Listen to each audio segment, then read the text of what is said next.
Hello students, हमारे YouTube channel में आपका स्वागत है। आज का टॉपिक है केस। केस का मीनिंग होता है कारक। केस जैसे केस के बारे में हम पहले जानेंगे, केस के काइंड्स है उसके बारे में हम जानेंगे।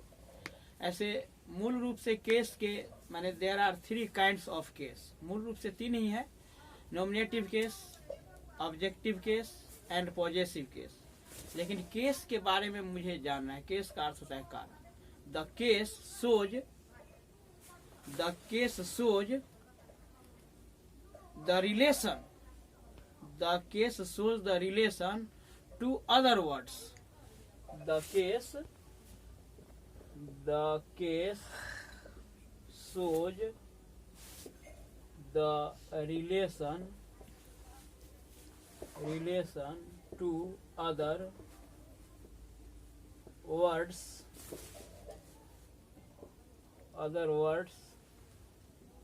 in the sentence. It is called case. ऐसे केस का डिफिनीशन है कि केस कारक जो है वह किसी भी वाक्य में दूसरे शब्दों के साथ उसका संबंध दिखाता है, स्थापित करता है, उसे ही हम केस कहते हैं। तो ये इसका डिफिनीशन है। अब kinds of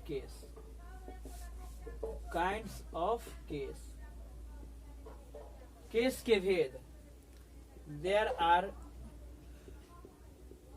are 3 kinds of case. There are 3 kinds of case. अर्थात केस के 3 भेद हैं। नंबर 1 है नॉमिनेटिव केस, जिसका मीनिंग होता है कर्ता कारक।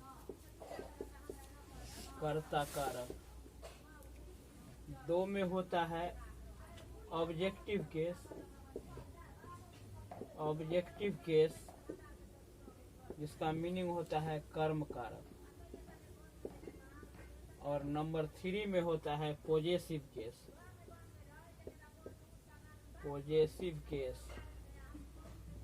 जिसका होता है संबंध कारक।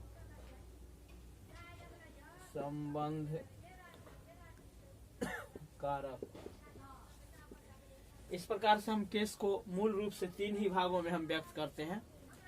पहले नॉमिनेटिव केस माने कर्ता कारक। नॉमिनेटिव केस क्या है? What is nominative case? The nominative case, पहले नॉमिनेटिव केस के बारे में हमने कर्ता कारक क्या होता है कि the nominative case used noun और a pronoun in the subject. ये नॉमिनेटिव केस, इसका चूंकि हम डिफिनीशन आप लोगों को हम बता। Nominative case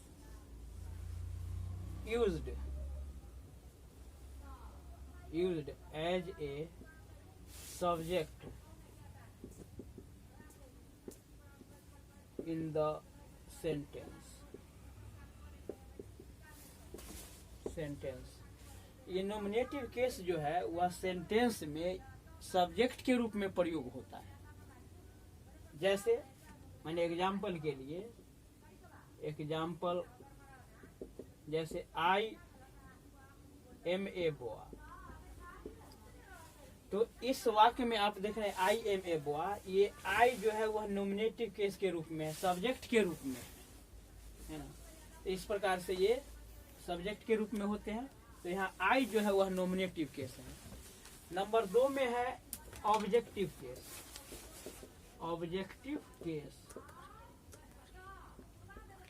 the objective case used as an object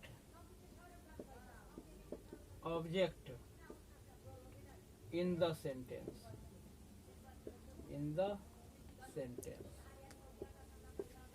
the objective case used as an object in the sentence, अर्थात ऑब्जेक्टिव केस जो है, कर्म कारक जो है, किसी भी वाक्य में ऑब्जेक्ट के रूप में उसका प्रयोग किया जाता है। जैसे एग्जाम्पल के लिए, एग्जाम्पल में हम लिखते हैं you told me, you told me, आपने मुझे कहा। तो यहाँ मी जो है वह ऑब्जेक्ट के रूप में है, यही ऑब्जेक्टिव केस है। मी जो है वह ऑब्जेक्ट के रूप में है। नंबर 3 में है पॉजेसिव केस, पॉजेसिव केस। इस प्रकार से पॉजेसिव केस को माने डिफाइन हम करेंगे, the possessive case, possessive case used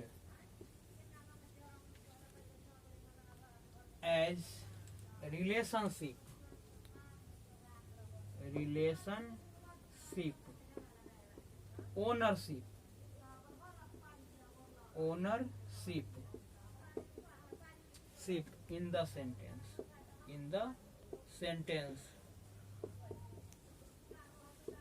यहाँ क्या है कि पॉजेसिव केस जो है वह किसी भी वाक्य में रिलेशनशिप माने एक संबंध स्थापित कर, संबंध की तरह, ओनरशिप अपनापन की तरह प्रयोग में लाया जाता है।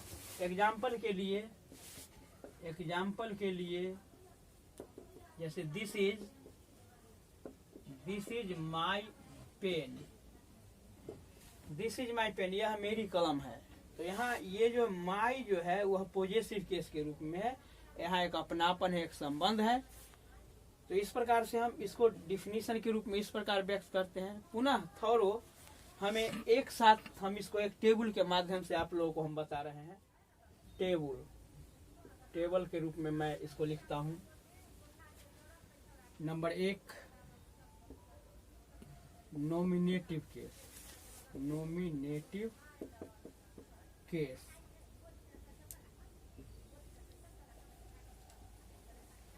दो में ऑब्जेक्टिव केस, ऑब्जेक्टिव केस।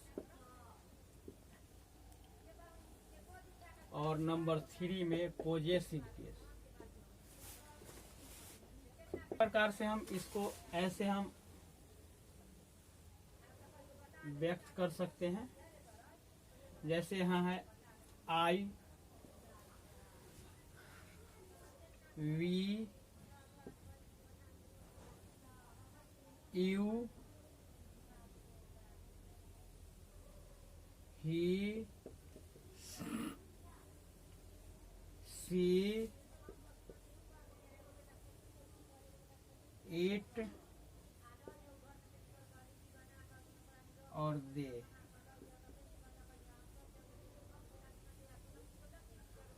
इस प्रकार से हम ये नॉमिनेटिव केस के रूप में है I, we, you, he, she, it, they, जिसको हम ऑब्जेक्टिव केस के रूप में आई का ऑब्जेक्टिव केस मी, वी का ऑब्जेक्टिव केस अस, यू का ऑब्जेक्टिव केस यू, ही का ऑब्जेक्टिव केस हिम, सी का ऑब्जेक्टिव केस हर, इट का ऑब्जेक्टिव केस इट और दे का ऑब्जेक्टिव केस देम।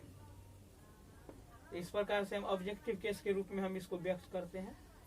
इस प्रकार इसी को हम पॉजेसिव केस के रूप में, आई का पॉजेसिव केस होता है माई और माइन।